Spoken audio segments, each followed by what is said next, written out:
আমি একটা বাইনারি সংখ্যা যেমন একটা নিলাম, এটা একটা বাইনারি সংখ্যা নিলাম, ঠিক আছে, এখানে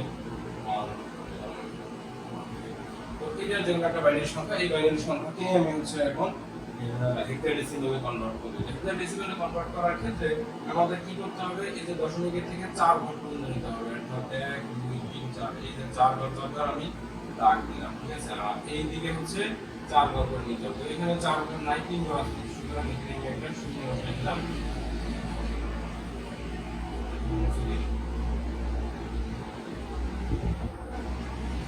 তো এখানে একটা শূন্য বসাই দিলাম। তো এই শূন্য বসানোর জন্য আমাদের 4 ঘর করে ফিল আপ হবে। তো এখানে 1101, এটা না অর্থ তো আমরা দেখি 1101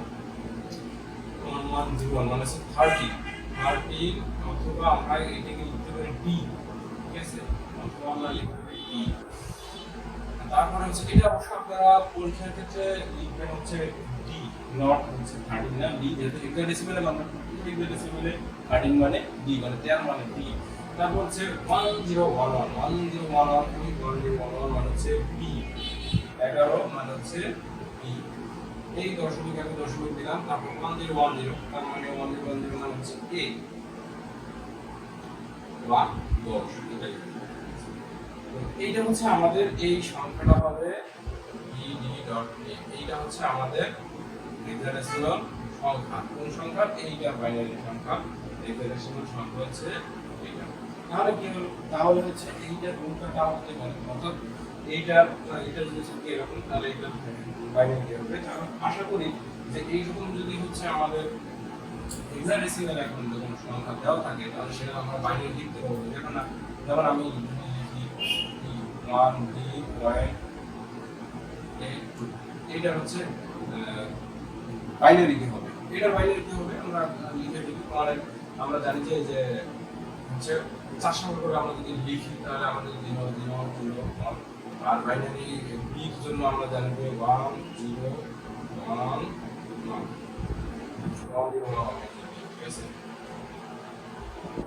হচ্ছে এটা 16 থাকবে। তারপর আমরা এই দশমিক দিলাম। এর ক্ষেত্রে আমরা জানি 1 0 1 0, টুর ক্ষেত্রে জানি আমরা হচ্ছে এই যে 1 0 হচ্ছে আমাদের। এখন এখানে একটা বিষয় আমরা একটু দেখি যে হচ্ছে এখানে পসিবল টু সংখ্যা আমরা 4 সংখ্যা নিতে পারি, বা 4 সংখ্যা হিসেবে আমরা এই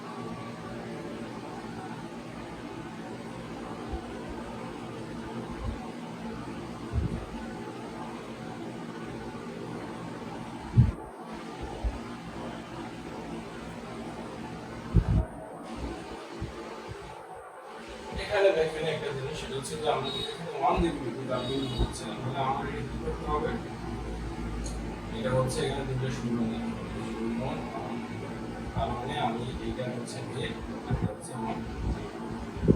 তো এখন আমাদের এটা হচ্ছে বাইনারি সংখ্যা আমরা দিলাম, আর এটা হচ্ছে আমার